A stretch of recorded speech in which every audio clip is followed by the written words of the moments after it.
All right. So I'm excited to talk with everybody today. I think I got a thumbs up that I'm good to go now. We can hear me. And about AI, and specifically, what does it look like right now? Where are we headed? And how are we going to, just in terms of education, K through 12 schooling, how are we going to move forward with artificial intelligence? For those that don't know me, I spent the better part of my career, the last 2 decades, working in Pennsylvania public schools. I've written 8 different books on education and get to travel around the country working with all different folks around these exact same topics. I am a huge Philadelphia Sixers fan, for anybody out there. All right, I am feeling right now on a scale of Embiid, maybe a little bit of 1 right now. Feeling a little kind of crazy with the AI going on and feeling kind of good right now. I'm also very excited for the Georgia Eagles, the Bulldog Eagles as well, and looking forward to that as well. So I'm Philly born and raised, and I truly believe, as somebody who has 5 kids, gets to work in lots of schools, that there is 4 shifts that we're going to have to make learning in the AI age. And these 4 shifts are what I'm going to talk about for the next 20, 25 minutes or so, to kind of just a brief overview on some things that are, really important right now as we're thinking about AI. The first one is from distracted to caring. How can we help our kids, who the better part of them are not engaged, who are distracted by these things and everything else going on, to care about the learning that's happening in schools? And how do we, as educators, design learning so that kids actually care, right? It's a big piece. The second is, how do we shift from kind of compliance to engagement? What does that look like in terms of our learning here? And then shift 3 is rewards to empathy. And then finally, from just measuring things to human learning. So if you look at this graph, this is pre-pandemic. Pre-pandemic, 1 million students surveyed. And the fascinating thing about this is, if you look at this, the blue is, in the last 7 days, I've learned something interesting in school. Drops every year kids are in school. Green is, I have fun at school.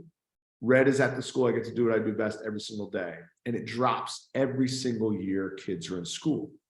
If you look at the inverse of that, what we see is, during that same time period, as kids get older, we have seen suicide, anxiety, depression, all skyrocket. Now, what happened here? Anybody want to guess in the chat of what happened there? Let me know if anybody wants to guess in the chat. But in 2011, everybody started having one of these in their pockets, and specifically, social media apps started being on these.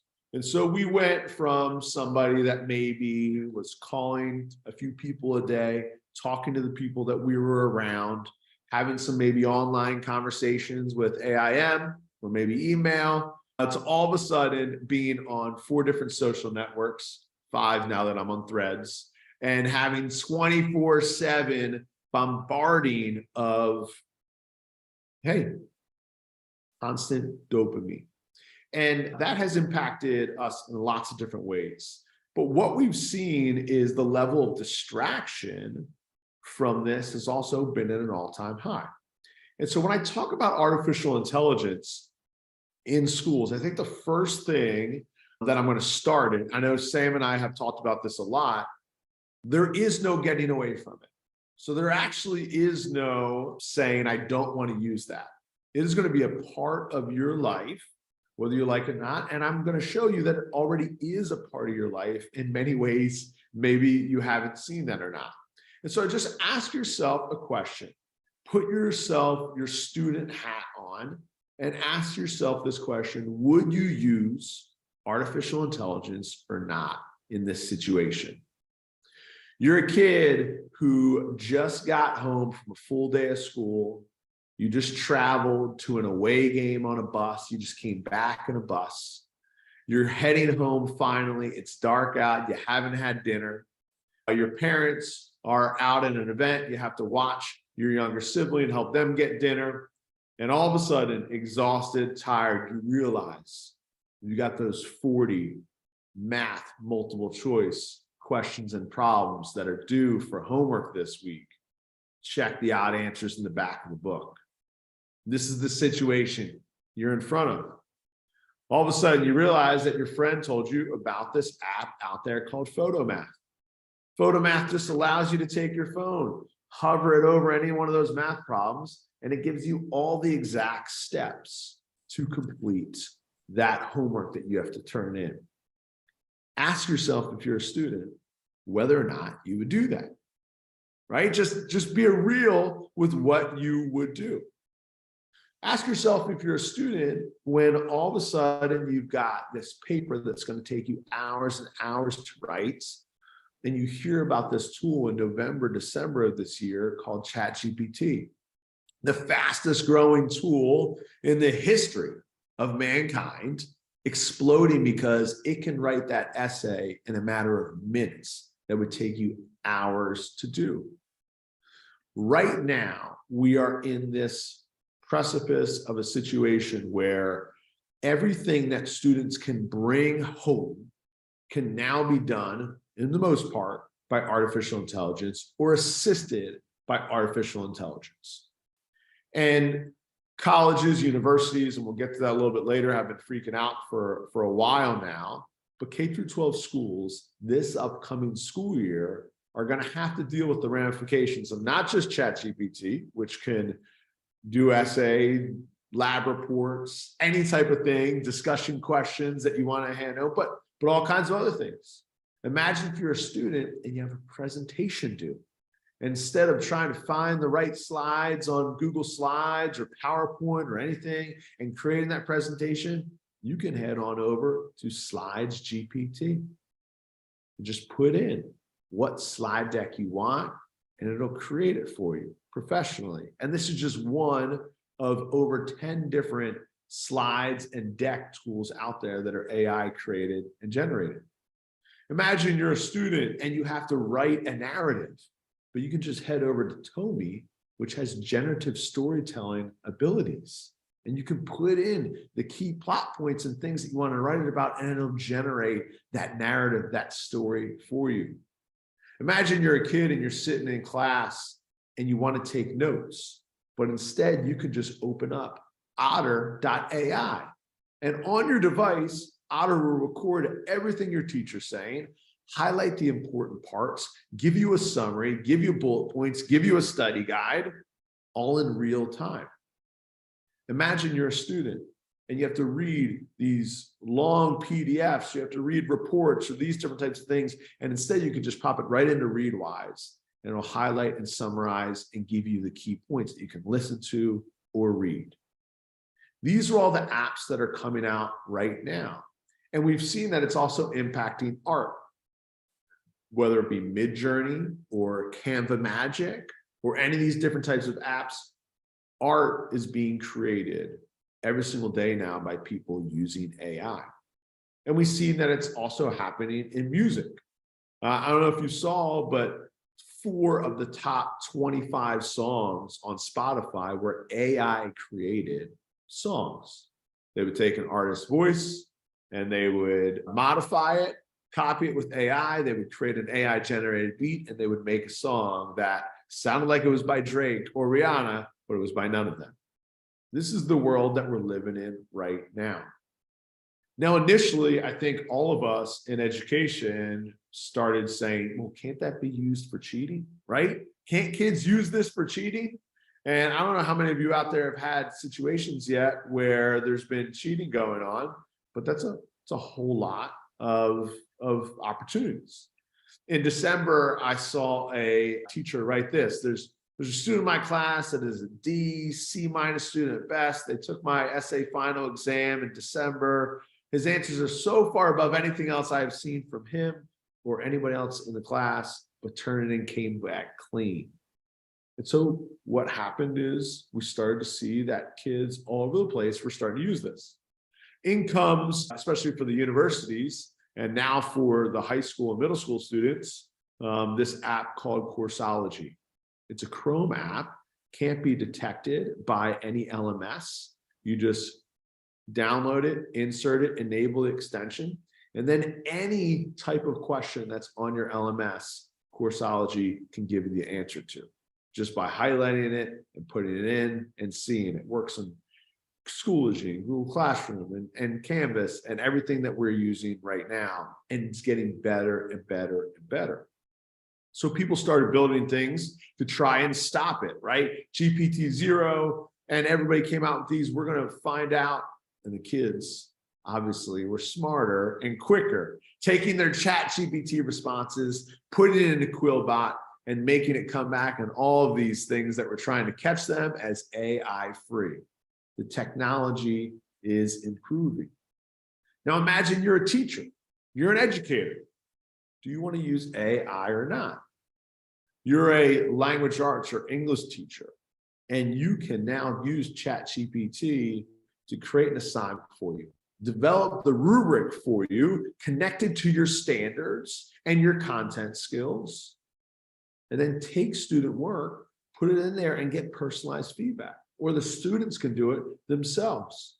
We have teachers all over the country that are using this for personalized feedback.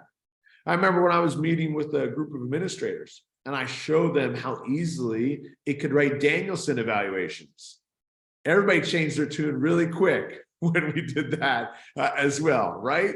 Because when you start to see how it can be used for you personally, you start to understand that this isn't going away. It's going to be a part of our life.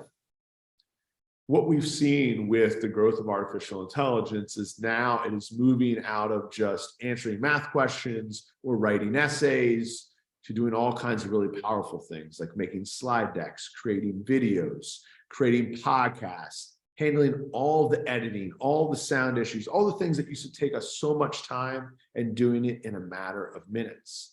In fact, a group of students in New Jersey, I don't know if you heard this story, which is pretty close to most of us here, they recorded a message from their principal, and they put it into the AI tool, this one right here, the Recut, and they created a script saying that there was a gas leak in the building and school was out for the day. They sent that message to their parents. They then each recorded their parents' voice and sent a message to the school that they were going to be out sick for the day. They had a wonderful cut day planned, over 40 students hanging out down by a river in New Jersey, and no one knew where they were. They had the parents' permission, they had the principal's permission on the other side. One kid posted it on social media and blew up the whole thing. But this is what these tools are being used for right now, and they can. I don't know how many of you remember what it was like back in the day when we used to call out sick of work. Does anybody remember what that was like, back in the day, calling out sick of work? But if you don't, I have a quick little reminder for you of all the hard work that we had to do back in the day to call out sick. Just give me a little thumbs up, Sam, if you can hear the sound on this. What are you doing? Planning. For school? Planning my sick days this year.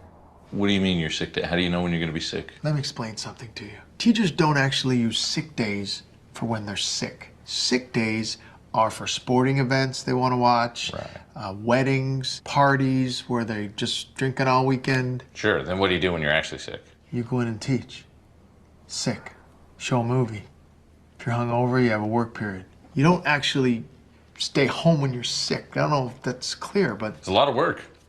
part of the job. For instance, I look up when's March Madness. Right. I find the dates. I put in the Thursday, because the Thursday's remember the day Thursday? It's Right. all day game. Yeah. Wednesday, I got to make a note on my calendar. Start walking around school doing this. Go to the office. Hey guys, what's wrong, Jerry? Oh, I don't know. I just have a wicked headache. Thursday, I'm gonna have a migraine. Well, you put this kind of effort into teaching children. Now tomorrow I want to go golfing. I didn't plan for this. Right. So I got to call in sick now. Okay. Oh. So I get my mind in sick mode. So I'm like, start just believing my own story. Okay, I'm gonna call. Just give me 1 sec, Bill. I'm gonna call. Do not feel well. Yeah. Hey, Trudy, it's Jerry. I don't know if I've come down with something. Sorry, Trudy. I'm not gonna be in tomorrow. My lesson plans are in my desk. Can I come golfing with you? All right, I mess with you. You could just press 1 and re-record it. 1. 3. Message sent. Goodbye. Now I gotta go to work. So Another free day for the future. Awesome. Future. Awesome. I kid. And Jerry is great. I just think how crazy it is to think about, you can just take a quick little video, import that, put it onto Synthesia, and it can be you, your personal avatar, sharing, creating, and saying things that you inputted. And that's where we're at right now in 2023, right? That's where we are at right now. We have all these different tools. If you go to future tools, you can see all the different AI tools that are out there for all these different types of things: finance, video, music, motion capture, self-improvement, research, all these different types of things. And it's only growing. I think when I saw Alex Hormozi post this, this is what really made my mind switch and say, this just can't be a fad. People can't think that this is going to be a fad, because we're just at the tiny tip of the iceberg. This is what GPT-3, the first chat GPT, was trained on. This is what GPT-4 was trained on. And 4.5 can write a 60,000 word book from a single prompt. This is the world we're living in right now. But as we start to zoom out and think about GPT-20 or GPT-40 and the level of technology and generative creative ability that it's going to have, I think we have to really think critically about the only reason kids or adults would not use artificial intelligence. The only reason you're not going to use AI to write an email to someone in the future is if you care about that email. The reason you're not going to use AI to create a lesson plan for your students, because it could do it in a matter of minutes, is because you care about that lesson plan and you care about those students. The only reason kids are not going to use artificial intelligence to do their schoolwork is if they care about their schoolwork. It's literally the only reason that anybody is not going to use those to completely do the work. If you care about something, then you are much more likely to actually take the time to do it yourself.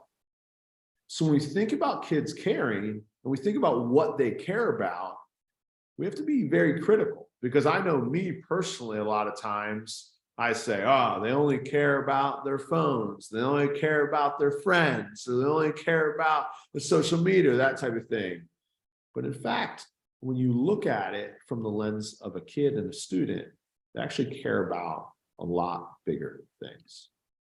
They say we don't care, that we're the selfie generation, that we're lazy, apathetic. They say we're just too attached to our technology. We can't clean this up together. They say we're consumed by our shallow social lives.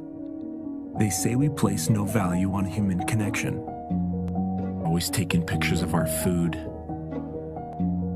We can't put down our phones. So easily distracted by the next great thing. Motivation, you know, to go out there and achieve something. They say we think the world revolves around us. 1, 2, 3. And we're disconnected from our loved ones. They say we're never content. I certainly don't agree with everything they say. I understand why they say these things. It's because they care. We know this. Because we care too.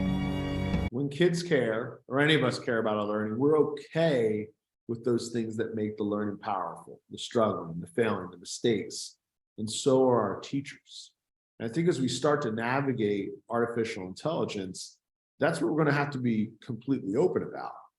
It's like when you first went one-to-one, or kids first started bringing technology into the classroom and you started using those Web 2.0 tools, and you're not going to be perfect at it. There's going to be lots of gray areas. The only difference between the one-to-one or bring your own device and iPads and Chromebooks and laptops, the only difference is that everybody has access to all of this technology right now. There's not an access problem. I was just in a summer school in California. And the reason I was there is because it's one of the biggest, it's a summer school outside of Los Angeles, one of the biggest summer schools in the country. And they still use packets.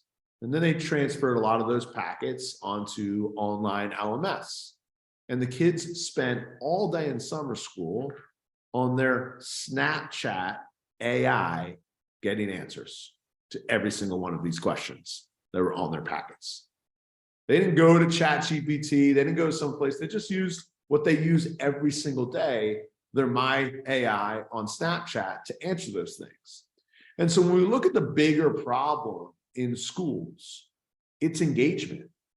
The fact that we have so many kids that are disengaged with learning that they, of course, would use artificial intelligence to do the work for them. Not assist them in the work, not be a creative partner, which I think it can be all of those things, and we'll talk about that. But many of them are just using it to do the work because they're bored, they're not engaged, they don't care. And we have to own up to that first. On the flip side, the compliance, it could go completely the other way. If you see how China right now is using AI in schools, you'll see this is the problem with going the compliance route. We can choose to go engagement and empowerment with artificial intelligence or go compliance. But here's what it's going to look like if we go compliance. 红色是表示你的专注力显示得很高， Teachers at this primary school in China 蓝色是走神了， know exactly when someone isn't paying attention. 白色就是你 These headbands measure each student's level of concentration. The information is then directly sent to the teacher's computer and to parents. China has big plans to become a global leader in artificial intelligence. It has enabled a cashless economy where people make purchases with their faces. A giant network of surveillance cameras with facial recognition helps police monitor citizens. Meanwhile, some schools offer glimpses of what the future of high-tech education in the country might look like. Classrooms have robots that analyze students' health and engagement levels. Students wear uniforms with chips that track their locations. There are even surveillance cameras that monitor how often students check their phones or yawn during classes. These gadgets have alarmed Chinese netizens. People say it wasn't hard for them getting parental consent to enroll kids into what is one of the world's largest experiments in AI education. A program that's supposed to boost students' grades while also feeding powerful algorithms. 为了就是国家的这个研究呀、发展呀，我觉得是没有问题的。 The government has poured billions of dollars into the project, bringing together tech giants, startups, and schools. We got exclusive access to a primary school a few hours outside of Shanghai. 2、3，同学们早上好。 To see firsthand how AI tech is being used in the classroom. For this 5th grade class, the day begins with putting on a brainwave sensing gadget. Students then practice meditating. 现在想象我们眉心有一点柔和的光芒绽放。 The device is made in China and has 3 electrodes, 2 behind the ears and 1 on the forehead. These sensors pick up electrical signals sent by neurons in the brain. The neural data is then sent in real time to the teacher's computer. So while students are solving math problems, a teacher can quickly find out who's paying attention and who's not. 说明这段时间他是有点在那走神的。 A report is then generated that shows how well the class was paying attention. It even details each student's concentration level at 10-minute intervals. It's then sent to a chat group for parents. The reports are detailed, but whether these devices... So I'll stop right there. It's pretty crazy, right? I mean, when you see how this is being used, the wild thing about that video is, the reason I found out about that video is that was taken 3 years ago in Chinese schools.